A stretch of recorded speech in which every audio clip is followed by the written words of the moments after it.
Hi, Shauna. Welcome. Nice to meet you. Thank you. Nice to meet you too. Thanks for having me. Oh, no, it's my pleasure. I am here with you today because we have two of films that you have at Hot Docs this year, 2021. But before we dive into the films, maybe just a little bit of an introduction about yourself and your work. Sure, yeah. My name is Sheona McDonald. I live in Vancouver now. I did live in Toronto for 13 years at one point, but I'm a Mhm. Vancouverite, born and raised. I make stuff. I mean, I make films, write, produce, direct, and I've just started other experimental writing. I'm writing a novel right now. Oh, So I'm kind of a doer. I do things in my garden. I like to, help friends make websites, and so creative projects, and I'm in. excellent. So, a lot of different skill sets there that keep Yeah, all you. complimentary, right? Yeah. Like, No, it sounds exciting, especially in these current times. yeah, It's nice to keep creative and busy. absolutely. So thank you for that. I might ask you about your book later, but it's on my radar now. It's a work And in progress, sir. okay, that's good. That's good. So I wanted to start our discussion with regards to your short film Into Light, that is available to watch at Hot Docs today. Until May 9th, I should say. People should remember that, till May 9th. Um, it has this feel of a very personal film. I know from your notes that you are connected to the family. So maybe let's start with that connection and how you started this idea, or maybe raised the idea with mom to do a story about her and her child and the idea of gender identity. Absolutely. I'll refer to them, even though they're close friends, I'll refer to them as the mother and the child, Mhm. or the mother and the daughter Of throughout, because course. we chose, as you saw, to keep them anonymous. Hmm. So I did some work in Yellowknife about a decade ago now, and I met the mom when I was there, and we worked together. We got along. She might say that I told her, having kids isn't so bad. You can work and have kids at the same time. Okay. I had three at the time. Um, and then she, had some life situations, did get pregnant, and ended up living with our family in Vancouver for a few months during her pregnancy. And so I've known them all along, all through the way, and spent time with them as a family and her as an individual, and got to know the child quite well as well. And so around when the child was 3 or so, she started to talk about, you know, her daughter was being misgendered or correctly gendered as a girl, Hmm. and loving it, and was really sort of proud and in her pigtails and loved it. And so just seeing that and starting to hear the mother's questions around, what do I do about this, and what does this mean, and just it really sort of seeing that intimate, complicated, simple and complicated process. Hmm. So a couple of years in, after hearing the challenges of that situation and sort of watching her try and move through it with grace, but also have questions, I just said to her at one point, would you be interested in telling this story as a film? And I thought she'd say no, because she Hmm. was very private and not looking for the spotlight. And I thought she would be the last person who would want a film made about her. Hmm. But she said yes, actually, really quickly, Hmm. and never wavered from that. It was, she wanted to create and participate in a resource that she didn't have available to her when she was going Hmm. through it. And that was a few years before we finished making the film. And during Right. that time, the child got older and participated as well in the end.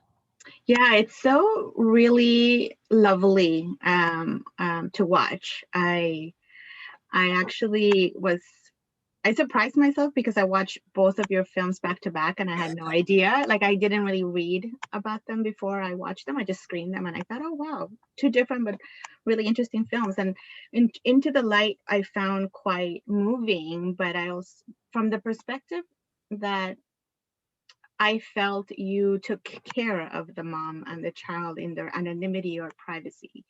Um, but we're still connecting to them through the visuals and the story, not the story, but I guess sort of the thoughts that mom shares. Can you talk about choosing it to make it a short? and maybe also how you worked with the editor in kind of making it this way. Yeah, absolutely. I mean, having them be anonymous was definitely baked in from the get-go, from very early conversations, and keeping the mom involved. She co-wrote, the material and watched along the way, which you don't always do with subjects of a film. And had to sign off on shots because you see them in profile and you see, you have enough to, if you knew them, you would recognize them. So that was a constant conversation and figuring that out along the way.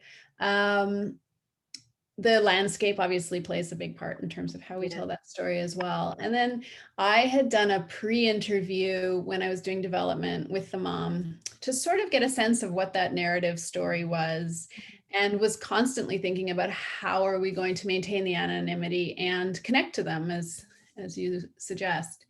And I cut together an 18-minute sort of narrative that I imagined. This tells the story, but leaves space and room for visuals. And so we listened to that. And then we went up and shot last March 2020, from March 6th to 9th. Oh, wow. Yeah.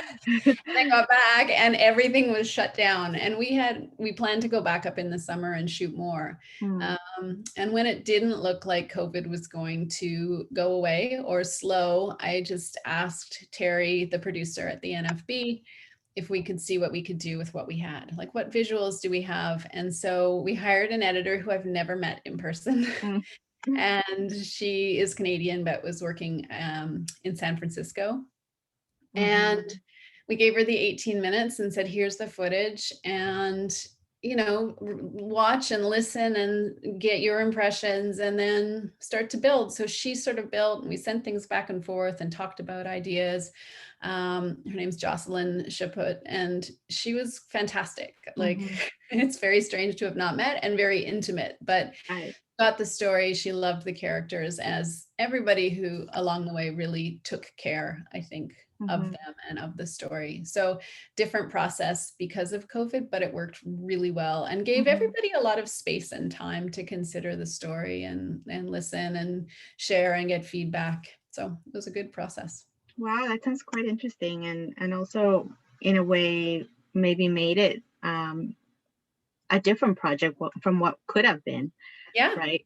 So it's nice to hear the behind the scenes. At least for me, I'm very curious about what happens. I wanted to also talk a little bit about your cinematography. You talked about the landscape, which complements the themes, but also I think the passage of time in a way. I was very drawn to the visuals of water. So different states of water, ice, and all those kind of nice details. Can you talk about that discussion with your cinematographer? Absolutely. So the cinematographer is Simon Schneider. He's a Vancouver-based cinematographer. I love working with him. The mother knew him as well, so that was helpful. But he's just so intuitive and so careful and so caring. And he and I have a good sort of rapport around, I don't have to say much, or often I'll say something as he's doing it. So that's great. He also shot DEADMAN'S Switch, or part of it.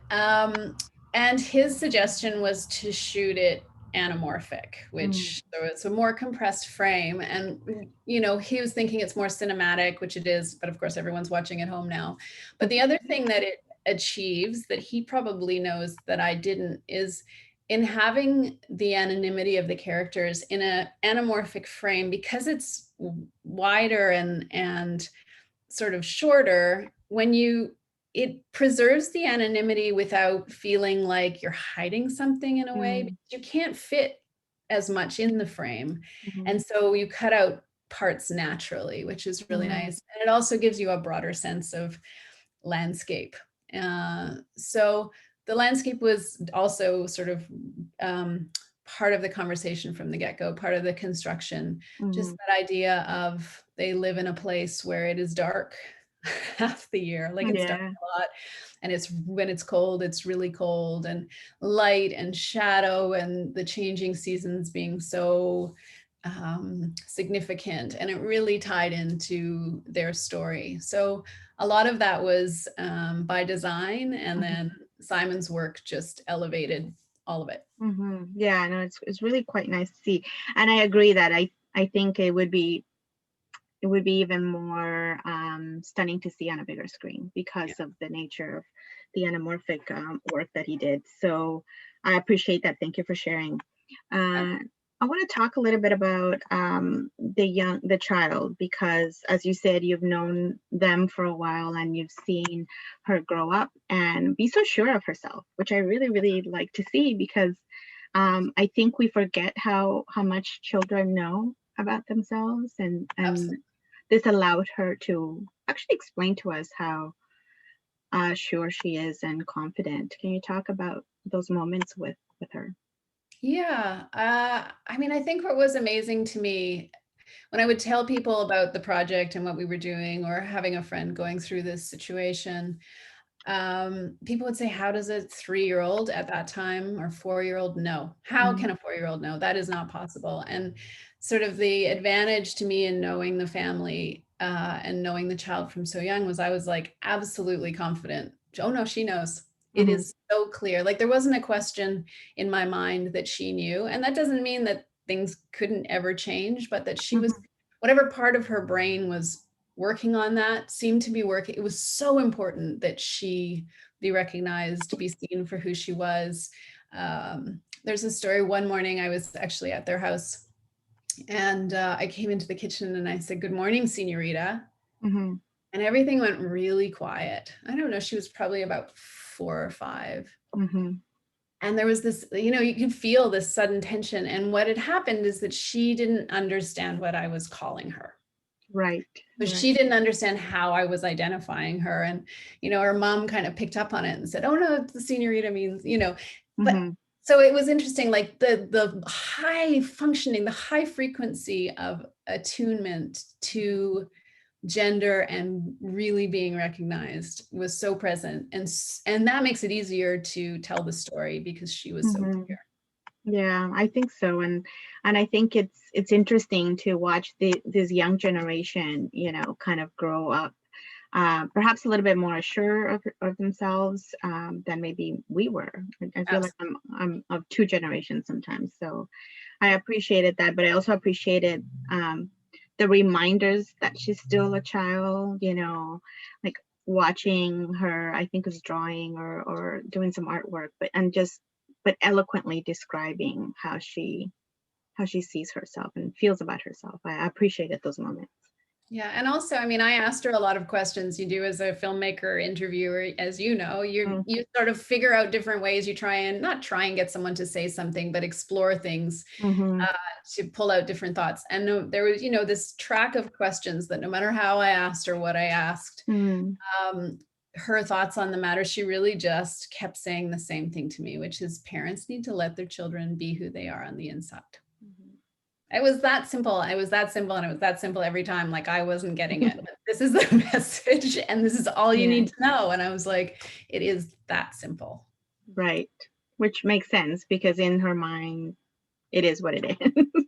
And what if it were that simple? I mean, and it should Yeah, be. Hopefully this film becomes redundant because people are like, so what? Who cares? yeah, Let's move it's on. true. And I think the more that we sort of make it less of a big deal, then the more it just becomes everyday life, right? Absolutely. Yeah. And I think Um, I have a lot of faith in the generation. I have kids who are 18, 14, and mhm, 11.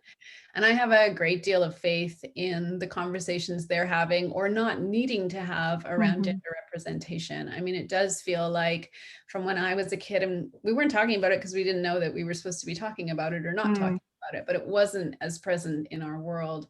And so I have a lot of faith that they are moving things really quickly and really picking up the ball, and that we aren't going to have to explain things like mhm. this as they get older, which is great. Yeah, yeah. It sounds like it's going to be exciting to watch them grow. That's for sure.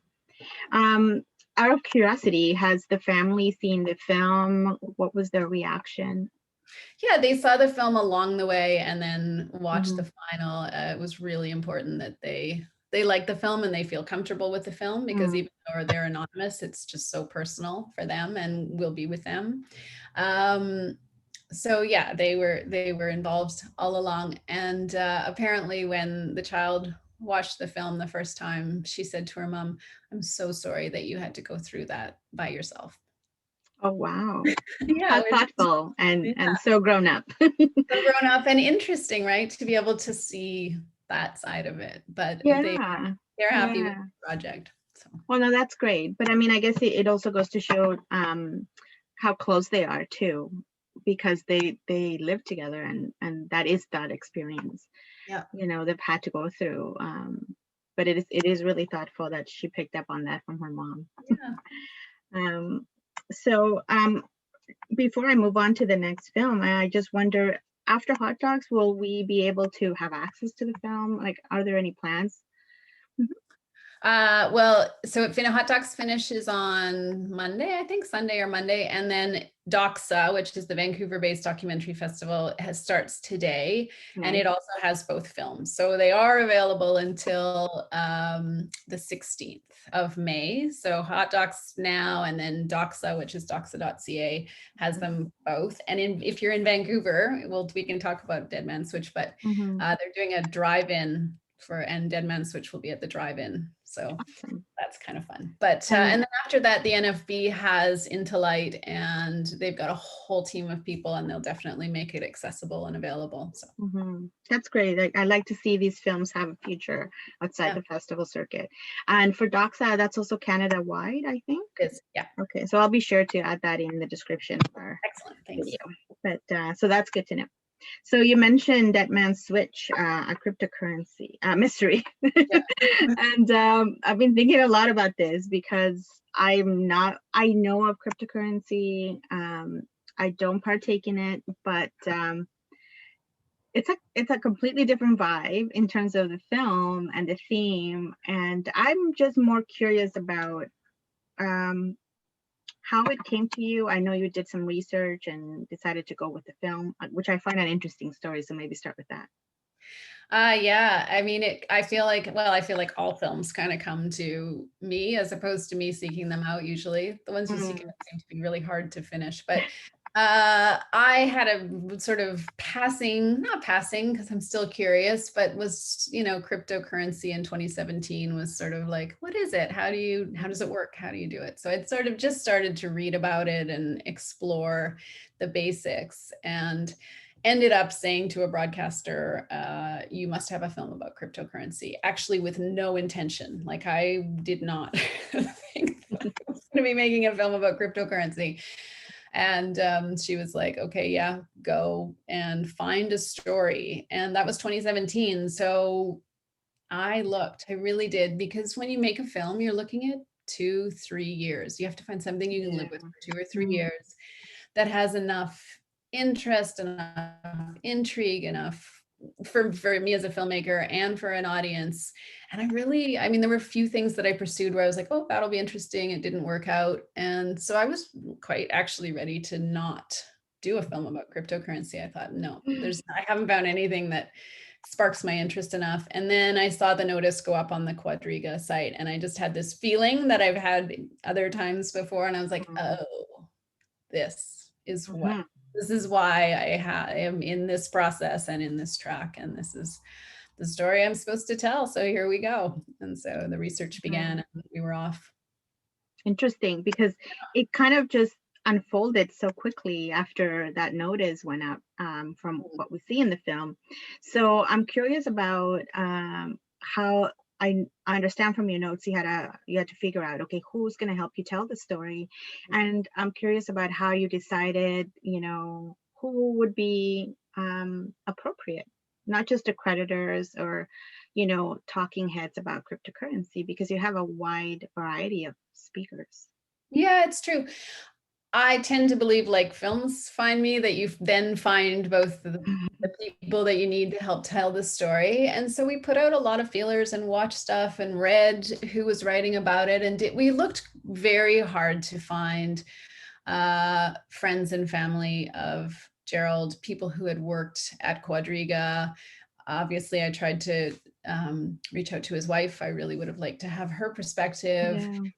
His ex-business partner, like people who were inside, but they were hard to find. Someone disappeared for various reasons. So it was challenging. And so then it's like, how do we tell this story? And I mean, cryptocurrency is a sort of decentralized currency.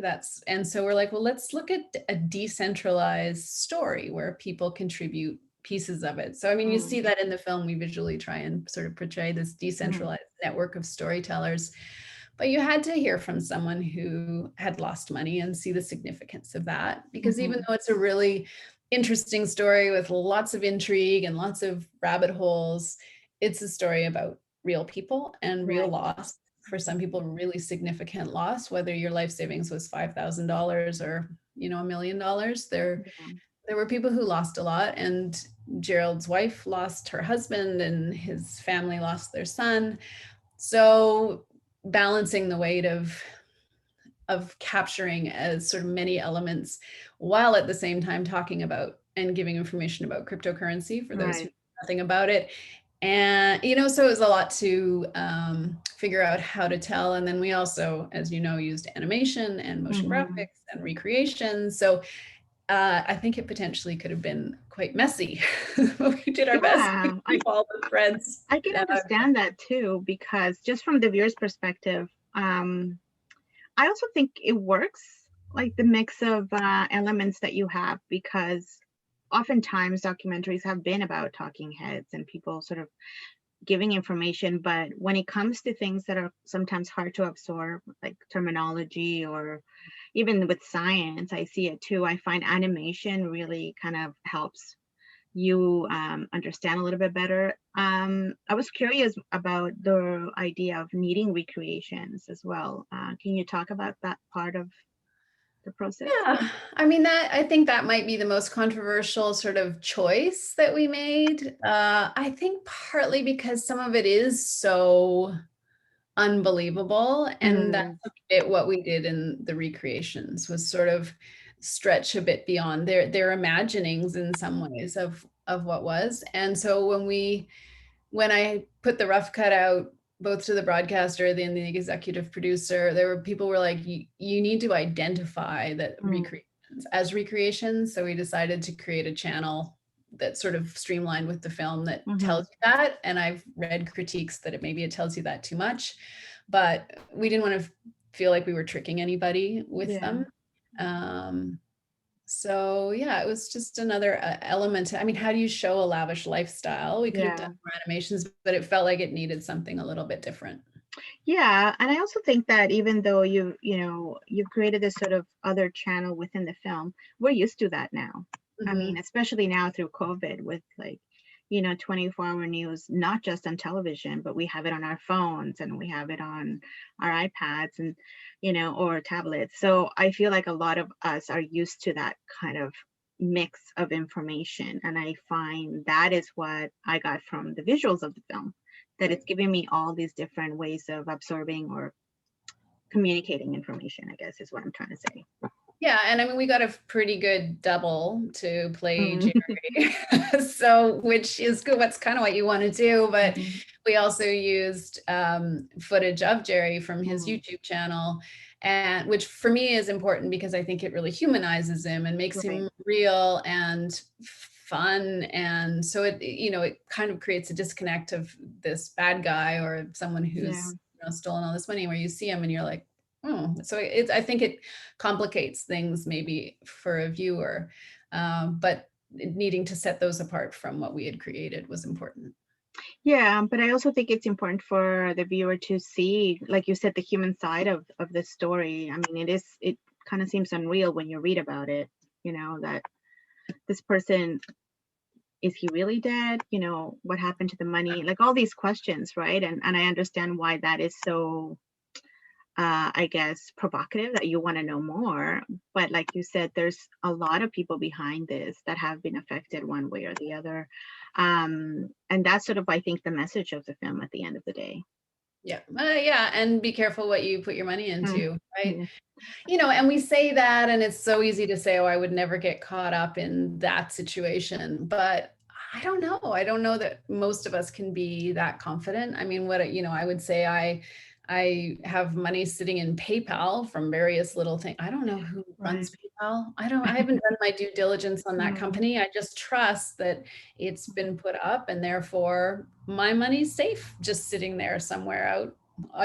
So we do have a trust in systems, and cryptocurrency cuts against that, but we don't have a lot of, education around that. So there's a lot to think about.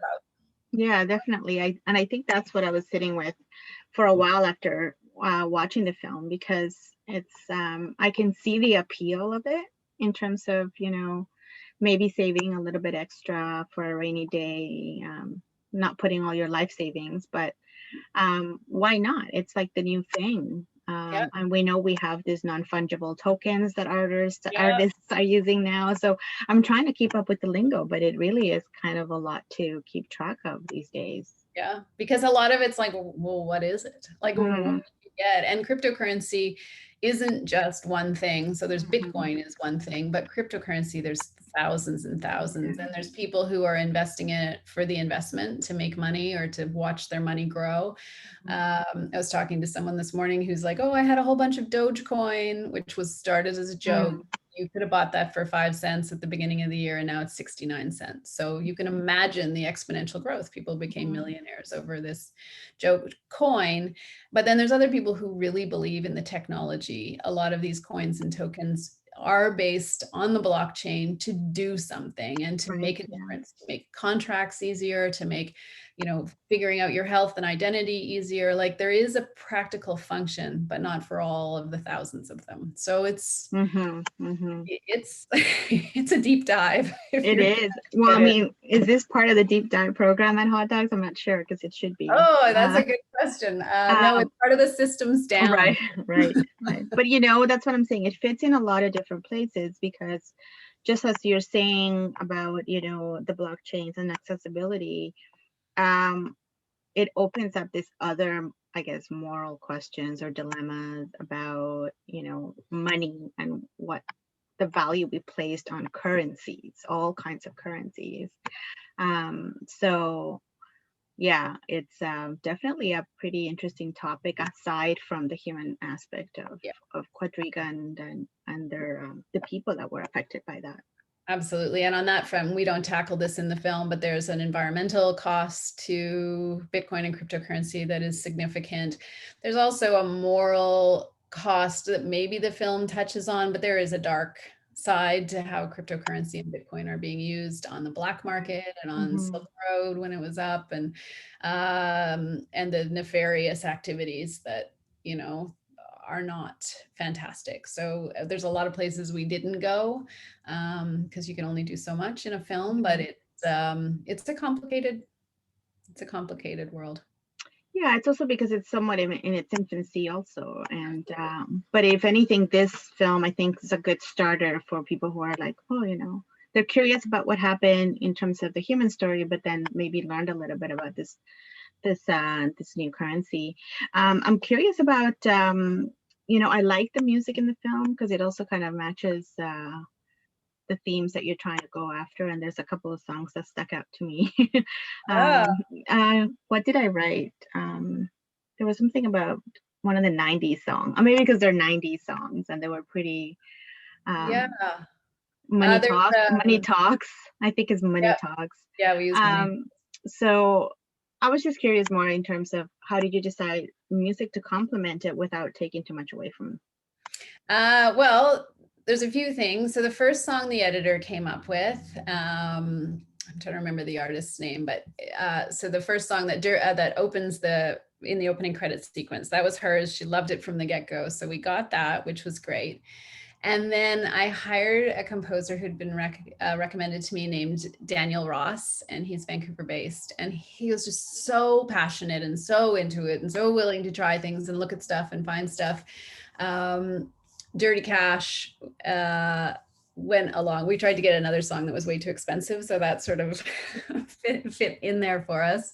And then we were trying to find rap songs. We were looking about crypto songs on YouTube, and we found some, and I just could not find someone that I could get the song from. I couldn't get the rights, not because I wouldn't pay for them, but because I couldn't get people to get back to me. Yeah. So then we just said, well, let's write one. So there's Yeah. 2 songs in there that Daniel and I worked on with an artist named Kappa Arkaya.